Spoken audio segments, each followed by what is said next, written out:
ಆನಂತರ ಇದೀಗ ಎರಡನೇ ಬಾರಿಗೆ ಸ್ಪೀಕರ್ ಯುಟಿ ಖಾದರ್ ಶಾಸಕರನ್ನ ಅಮಾನತು ಮಾಡಿರುವಂತದ್ದು. ಈ ಬಾರಿ ದೊಡ್ಡ ಸಂಖ್ಯೆಯಲ್ಲಿ ಅತಿ ಹೆಚ್ಚಿನ ಅವಧಿಗೆ ಇಲ್ಲಿ ಅಮಾನತನ್ನು ಮಾಡಿದ್ದಾರೆ. ಪ್ರಮುಖವಾದಂತಹ ವಿಚಾರ ಏನಂದ್ರೆ 6 ತಿಂಗಳ ಕಾಲ ಅಮಾನತು ಮಾಡಿರುವಂತದ್ದು.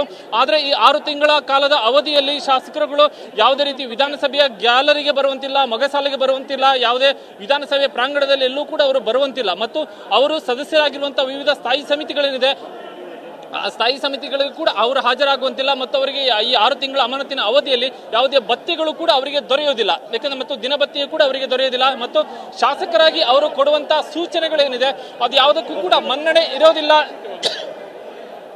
ಅನ್ನುವಂಥ ವಿಚಾರವೂ ಕೂಡ ಇಲ್ಲಿ ಗಮನಾರ್ಹವಾಗಿರುವಂಥದ್ದು. ನಾವೀಗ ನೋಡ್ತಾ ಇದ್ದೇವೆ. ಈಗ ಮತ್ತೋರ್ವ ಶಾಸಕರನ್ನ ಬೀದರ್ ದಕ್ಷಿಣ ಶಾಸಕ ಡಾಕ್ಟರ್ ಶೈಲೇಂದ್ರ ಬೆಳ್ದಾಳೆ ಅವರನ್ನ ಮಾರ್ಷಲ್ಗಳು ಈಗ ಸದನದಿಂದ ಹೊರಹಾಕುವ ಪ್ರಕ್ರಿಯೆಯನ್ನು ನಡೆಸ್ತಾ ಇದ್ದಾರೆ. ಎಲ್ಲರೂ ಸ್ಪೀಕರ್ ಅವರು ಅಮಾನತುಗೊಂಡಂತಹ 18 ಶಾಸಕರು ಹೊರಗೆ ಬನ್ನಿ ಅನ್ನುವಂಥ ಹೊರಗೆ ಹೋಗಿ ಅನ್ನುವಂಥ ಸೂಚನೆಯನ್ನ ಕೊಟ್ಟಿದ್ರು. ಆದರೆ ಯಾರೂ ಕೂಡ ಹೊರಗೆ ಹೋಗಿರಲಿಲ್ಲ ಶಾಸಕರುಗಳು ಅಮಾನತುಗೊಂಡಂಥವರು. ಆದರೆ ಸ್ಪೀಕರ್ ಸೂಚನೆ ಮೇರೆಗೆ ಈಗ ಮಾರ್ಷಲ್ಗಳು ಒಬ್ಬೊಬ್ಬರೇ ಶಾಸಕರುಗಳನ್ನ ಸದನದಿಂದ ಹೊರಹಾಕುವಂತ ಕೆಲಸವನ್ನ ಮಾಡ್ತಾ ಇದ್ದಾರೆ. ಇಲ್ಲಿ ಸುಮಾರು 7 ರಿಂದ 8 ಜನ ಅಮಾನತುಗೊಂಡ ಶಾಸಕರ ಮಾರ್ಷಲ್ಗಳು ಬಲವಂತವಾಗಿ ಎತ್ತಿಕೊಂಡು ಬಂದು ವಿಧಾನಸಭೆಯಿಂದ ಹೊರಗೆ ಕರೆದುಕೊಂಡು ಬರ್ತಾ ಇದ್ದಾರೆ. ನಾವಿಲ್ಲಿ ನೋಡ್ತಾ ಇರ್ಬೋದು.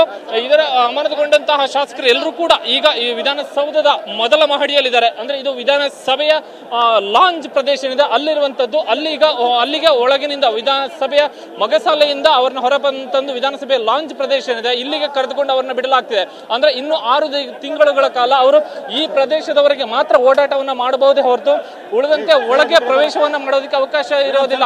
ನಾವೀಗ ನೋಡ್ತಾ ಇದ್ದೇವೆ ಇಲ್ಲಿ ಶಾಸಕ SR ವಿಶ್ವನಾಥ್ ಅವರನ್ನ ಹೊರಹಾಕುವಂತ ಒಂದು ಪ್ರಕ್ರಿಯೆಯನ್ನು ಕೂಡ ನಡೆಸ್ತಾ ಇದ್ದಾರೆ.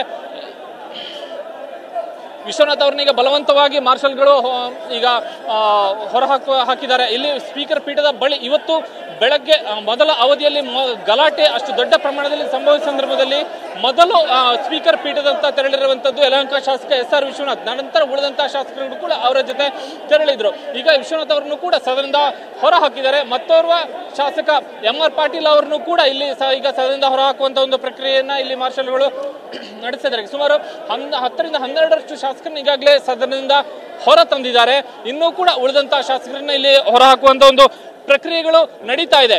ಇನ್ನು ಉಳಿದಂತಹ ಸಂದರ್ಭದಲ್ಲಿ ಉಳಿದಂತಹ ಸುಮಾರು 7 ರಿಂದ 8 ಶಾಸಕರು ಇನ್ನೂ ಕೂಡ ವಿಧಾನಸಭೆಯ ಮೊಗಸಾಲೆಯಲ್ಲಿದ್ದಾರೆ. ಅವ್ರನ್ನು ಕೂಡ ಮಾರ್ಷಲ್ಗಳು ಹೊರ ತರುವಂತ ಒಂದು ಕೆಲಸವನ್ನ ಮಾಡ್ತಾ ಇದ್ದಾರೆ.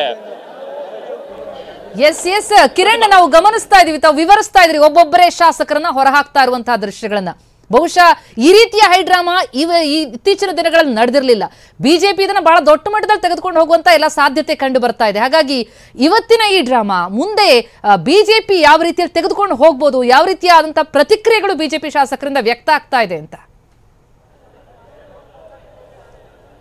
ಖಂಡಿತವಾಗಿ ಕೂಡ ಈ ವಿಚಾರದಲ್ಲಿ ದೊಡ್ಡ ಮಟ್ಟದಲ್ಲಿ ಹೋರಾಟವನ್ನು ನಡೆಸುವಂತಹ ಒಂದು ತೀರ್ಮಾನವನ್ನು ಈಗಾಗಲೇ ಬಿಜೆಪಿ ಮಾಡಿಕೊಂಡಿದೆ. ನಾಳೆಯಿಂದ ವಿಧಾನಸಭಾ ಕ್ಷೇತ್ರವಾರು ಅಂದ್ರೆ ಜಿಲ್ಲಾ ಮಟ್ಟದಲ್ಲಿ ವಿಧಾನಸಭಾ ಕ್ಷೇತ್ರವಾರು ಮಟ್ಟದಲ್ಲೂ ಕೂಡ ಪ್ರತಿಭಟನೆಯನ್ನು ಮಾಡೋದಕ್ಕೆ ಬಿಜೆಪಿ ತೀರ್ಮಾನವನ್ನು ಮಾಡಿಕೊಂಡಿದೆ. ಬಹುತೇಕ ಎಲ್ಲ ಜಿಲ್ಲಾ ಘಟಕಗಳಿಗೂ ಕೂಡ ಈಗಾಗಲೇ ಈ ನಿಟ್ಟಿನಲ್ಲಿ ಸೂಚನೆಯನ್ನು ಕೂಡ ಕೊಡಲಾಗಿದೆ. ಮತ್ತು ಈ ವಿಚಾರವನ್ನ ಸಂಸತ್ ಅಧಿವೇಶನ ನಡೀತಾ ಇರುವಂತಹ ಸಂದರ್ಭದಲ್ಲಿ ಸಂಸತ್ನಲ್ಲೂ ಕೂಡ ಪ್ರಸ್ತಾಪವನ್ನು ಮಾಡುವಂತ ನಿಟ್ಟಿನಲ್ಲೂ ಕೂಡ ತೀರ್ಮಾನವನ್ನ ಬಿಜೆಪಿ ತೆಗೆದುಕೊಂಡಿದೆ. ಮತ್ತೊಂದು ಮಾಹಿತಿಯ ಪ್ರಕಾರವಾಗಿ ಬಿಜೆಪಿ ಹೈಕಮಾಂಡ್ ರಾಜ್ಯ ಘಟಕಕ್ಕೆ ಈ ಹೋರಾಟವನ್ನ ತೀವ್ರಗೊಳಿಸಬೇಕು ಅನ್ನುವಂತ ಒಂದು ಸೂಚನೆ ಕೂಡ ಬಂದಿದೆ. ಹಾಗಾಗಿ ಇಷ್ಟು ದೊಡ್ಡ ಮಟ್ಟದಲ್ಲಿ ಇಲ್ಲಿ ಬಿಜೆಪಿ ಇವತ್ತು ಸದನದಲ್ಲಿ ಈ ಒಂದು ವಿಚಾರವನ್ನು ಕೈಗೆತ್ತಿಕೊಂಡು ದೊಡ್ಡ ಹೋರಾಟವನ್ನು ಮಾಡಿರುವಂತದ್ದು. ಯಾಕಂದ್ರೆ ಒಂದು ಹನಿ ಟ್ರ್ಯಾಪ್ ವಿಚಾರದಲ್ಲಿ ಇಡೀ ಸರ್ಕಾರವೇ ರಾಜೀನಾಮೆ ಕೊಡುವಂತಹ ಒಂದು ವಾತಾವರಣವನ್ನ ಸೃಷ್ಟಿ ಮಾಡುವಂತಹ ಒಂದು ಅಷ್ಟು ದೊಡ್ಡ ಮಟ್ಟಕ್ಕೆ ಹೋರಾಟವನ್ನು ಸೃಷ್ಟಿ ಮಾಡುವಂತಹ ಅವಕಾಶ ಬಿಜೆಪಿಗಿದೆ. ಕಿರಣ್, ಇನ್ನಷ್ಟು ಡೀಟೇಲ್ಸ್ ಪಡಿತೀನಿ. ಪರಿಷತ್ನಲ್ಲೂ ಕೂಡ ಗಲಾಟೆ ಆಗ್ತಾ ಇದೆ. ಇತ್ತ ನಾವು ವಿಧಾನಸೌಧದಲ್ಲಿ ಗಮನಿಸಿದ್ವಿ 18 ಶಾಸಕರ ಅಮಾನತಾಗಿರೋದನ್ನ. ಇತ್ತ ಪರಿಷತ್ನಲ್ಲೂ ಕೂಡ ಸರ್ಕಾರದ ವಿರುದ್ಧ ವಿಪಕ್ಷಗಳಿಂದ ಭಾರಿ ಆಕ್ರೋಶ. ಹನಿ ಟ್ರ್ಯಾಪ್ ವಿಚಾರವೇ ಇಲ್ಲಿ ಕೂಡ ಗದ್ದಲ ಎಬ್ಸಿದೆ, ಜಟಾಪಟಿ ನಡೀತಾ ಇದೆ. ಆಮೇಲೆ ಹೈಟೆಕ್ ಮ್ಯಾಗ್ನೆಟಿಕ್ ಮತ್ತು ಎಲೆಕ್ಟ್ರಾನಿಕ್ ಕಂಪನಿಯ MD ಉಮಾರ್ ರೆಡ್ಡಿ ಅವರು ಆರ್ಥಿಕ ಪರಿವರ್ತನೆಗೆ ಊರುಗೋಲು, ಆರ್ಥಿಕ ಪರಿವರ್ತನೆಗೆ